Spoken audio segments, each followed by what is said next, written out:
నా పేరు వనముల మల్లేషు. అల్లూరు సీతారామరాజు జిల్లా చిట్టంపడ పంచాయతీ కొయ్యూరు మండల్ రామన్నపాలెం. నేను ఒక చిన్న సైజు రైతుని. ముందుగా క్షమించాలి, అందరూ పెద్దల్ని పొగుడుతుంటారు, ఇలాగ కాలక్షేపం అవుతుంది కాబట్టి నేను అందరికీ ఒకే మాట చెప్తున్నాను, తప్పు ఉంటే క్షమించండి. సభాయ నమః. అయ్యా, నేను ఉపాధి హామీలో గడ్డి వేసుకున్నాను. నా బ్లాక్ బెంగాల్ మేకలను ఒక 12 మేపుకుంటున్నాను. తర్వాత నాకు నేను అడిగినటువంటి ఫామ్ పాండ్ ఒకటి ఇచ్చారు. అది నేను అడిగిన కొలతలతో ఇవ్వకపోయినా కొంచెం తగ్గించి ఇచ్చారు, సంతోషం. అయితే ఇంకోటి కూడా ఇచ్చారు. నా పశువులు మాకు తాటాకులు షెడ్లు అది ఉంటాయి. ఆ తాటాకుల షెడ్లో ఇప్పుడు కమ్మనరికేవాడు కూడా కరువు అయిపోయాడు. నాకు షెడ్ ఇచ్చారు, మహదానందం. మా పంట కాలువలు కూడా ఉపాధి హామీలోనే క్లీన్ చేశారు, మహదానందం. అయితే మా గ్రామంలో ఉన్నటువంటి సీసీ రోడ్లు, డ్రైనేజీలు, పంట కాలువలు బాగా చేస్తున్నారు. అయితే చాలా బాగుంది. కాకపోతే అన్నీ చేస్తున్నారు, కానీ నాకు ఒక చిన్న లోపం అనిపించింది. అది మీ స్థాయిలో సరిదిద్దగలిగితే చేయొచ్చు, లేకపోతే మానేయచ్చు. కాకపోతే నాకు చిన్న విన్నపం, ఈ ఉపాధి పనిలో ఉపాధికి సంబంధించినటువంటి అన్ని పనులు చేస్తున్నారు, కానీ వ్యవసాయ అనుబంధంగా పనిచేసేటువంటి నాట్లు, తర్వాత కోతలు, కలుపు తీతలు, ఇటువంటి మీద మాత్రం దృష్టి పెట్టడం లేదు. ఇది పెద్ద సమస్యగా ఉంది. ఇది అందరికీ తెలుసు, కానీ ఎవరు మాట్లాడడం లేదు. మరి ఎందుకు మాట్లాడడం లేదు నాకైతే అర్థం కావటం లేదు. ఇది కొంచెం అనుభవజ్ఞులైనటువంటి శాస్త్రవేత్తలు, మహానుభావులు, సంఘ సంస్కృతులతో పెద్దలు దాన్ని చర్చించి దాన్ని కొంచెం సరిదిద్దాల్సిందిగా కోరుకుంటున్నాను. అయితే మాది అల్లూరు సీతారామరాజు జిల్లా. పెద్ద పరికరాలు పనికిరావు, చిన్న చిన్న కమతాలు. ఒక రైతుకి 2.5 ఎకరాల నుంచి 5 ఎకరాలు, మహా అయితే అక్కడక్కడ ఒక 10 ఎకరాలు ఉంటుంది. అయితే వీళ్ళు యాంత్రిక పరికరాలు ఉపయోగించడానికి చాలా తక్కువ ఇది ఉంటుంది. దీన్ని హ్యూమన్ పవర్ అంటే చేత్తో పనిచేసేటువంటి పరికరాలు ఈ ఉపాధి హామీలోనే ఇస్తే కొంత చేదోడు వాదోడుగా ఉంటుందని నా అభిప్రాయం. అయితే నాకు ఇచ్చినటువంటి ఈ క్యాటిల్ షెడ్ ఇచ్చారు. దాంట్లో పశువులు నాకైతే 3 ఉన్నాయి. దాంట్లో అంత చేసుకుంటున్నాము. కాకపోతే ఇది అందరికీ లేదు. పంచాయతీకి ఒక 2, అంటే మా పంచాయతీలో 4 గ్రామాలు ఉన్నాయి. 4లో 2 ఇచ్చారు, కానీ ఏ పార్టీ. కాకపోతే ఎస్టిమేషన్ తగ్గించైనా సరే ఇంకా తక్కువ, ఇంత సాంకేతిక పరిజ్ఞానం పెరిగినటువంటి మనం ఇంకా తక్కువ ఖర్చుతోనే, అంటే నాకు షెడ్ 2,30,000, 1,20,000తోనే మన అద్భుతంగా ఒక క్యాటిల్ షెడ్ని వేయొచ్చు. దానికి సంబంధించినటువంటి వనరులు ఉన్నాయి, అన్నీ ఉన్నాయి. ఎస్ అండి, దీని మీద థ్యాంక్ యూ వెరీ మచ్ పెద్దాయన గారు. ఖచ్చితంగా మీరు చెప్పినటువంటి పాయింట్స్ అన్ని కూడా పరిగణలోకి తీసుకుంటారు. అందరికీ అవకాశం కావాలి కాబట్టి దయచేసి విన్నవించుకుంటున్నాం. అలాగేనమ్మా. Thank you very much. Bharat మాతాకి జై. జై. థ్యాంక్ యూ వెరీ మచ్ అండి. తదుపరి కాకినాడ నుంచి స్పందించవలసిందిగా కోరుతున్నాం. మీ అనుభవాలను పంచుకోవాల్సిందిగా రిక్వెస్ట్ చేస్తున్నాం. మైక్ పాస్ చేయండి. హ్యాండ్ రైజ్ చేశారు. Yes sir, please.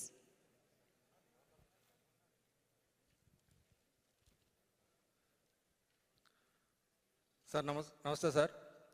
కాకినాడ జిల్లా నుంచి మన ఉపాధి శ్రామికులు 9 మంది రావడం జరిగింది సార్. వీళ్ళందరూ కూడా మీతో సంభాషించాలని చాలా ఉత్సుకత ఉన్నారు. అయితే ఆల నౌకరాజు గారు, సో ఈయన ముఖ్యంగా మేము మీతో సంభాషించాలని కోరుకున్నారు సార్. అయితే ఒక్క విషయము ముందుగా చెప్పాలని కోరుకుంటున్నాను నేను. ఉపాధి హామీ పథకం వచ్చేది 20వ సంవత్సరం సార్. గత 19 సంవత్సరాల్లో ఎన్నో కార్యక్రమాలు చేసినప్పటికీ కూడా చాలా వరకు ఈ పథకానికి సంబంధించిన విషయాలు తెలిసేవి కాదు సార్. మీరు వచ్చిన తర్వాత ప్రతి ఒక్క కార్యక్రమం కూడా విజిబుల్గా జరుగుతోంది. ఏవైతే చేపడుతున్నామో అవన్నీ కూడా ప్రపంచానికి తెలుస్తుంది సార్.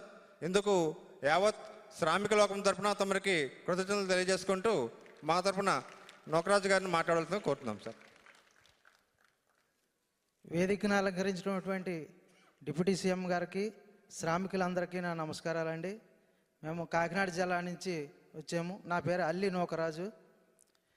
మాకు 20 సంవత్సరాలుగా ఆహార పథకంలోకి వెళ్ళి పని చేసుకుంటూ జీవిస్తున్నామండి.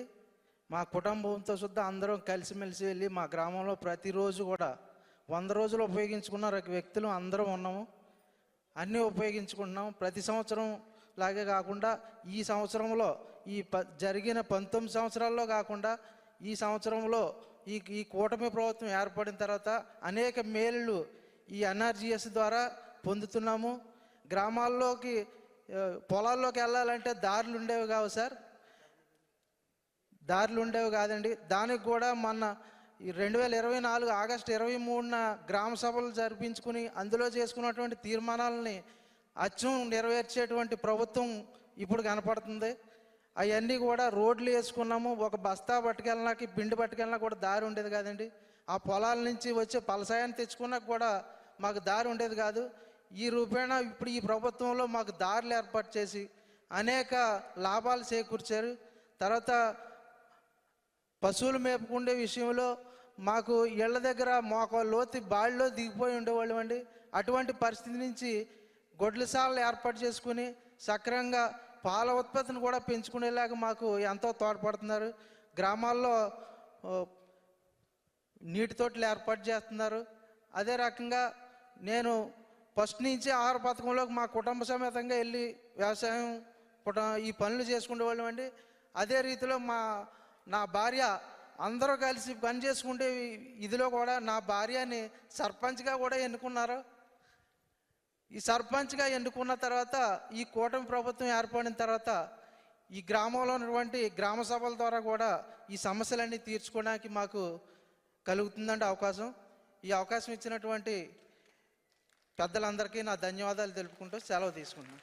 ధన్యవాదములండి సార్. మాది పిఠాపురం నియోజకవర్గం అండి. మా నియోజకవర్గంలో ఏ పని అవ్వలేదు సార్, అన్నీ బాగా జరుగుతున్నాయండి. Thank you sir. తదుపరి అనంతపురం నుండి మాట్లాడవలసిందిగా కోరుతున్నాము. దయచేసి 1 నిమిషం తొందరగా మాట్లాడండి sir. Sir good morning sir. Anantapur జిల్లా నుంచి వచ్చాము. ముందుగా డిప్యూటీ సీఎం గారికి, ప్రిన్సిపల్ సెక్రటరీ గారికి, వేదిక పైన ఉండే పెద్దల ఆఫీసర్లందరికీ నా యొక్క నమస్కారం. నా పేరు రామ్మూర్తి సార్. నేను కోర్సు డైరెక్టర్, డ్రామా అధికారిని. ఉపాధి శ్రామికులు 10 మందిని తీసుకొచ్చాను సార్. మా జిల్లా తరఫున పుట్లూరు మండలం, అనంతపురం జిల్లా రామబ్రహ్మయ్య గారు మాట్లాడతారు సార్.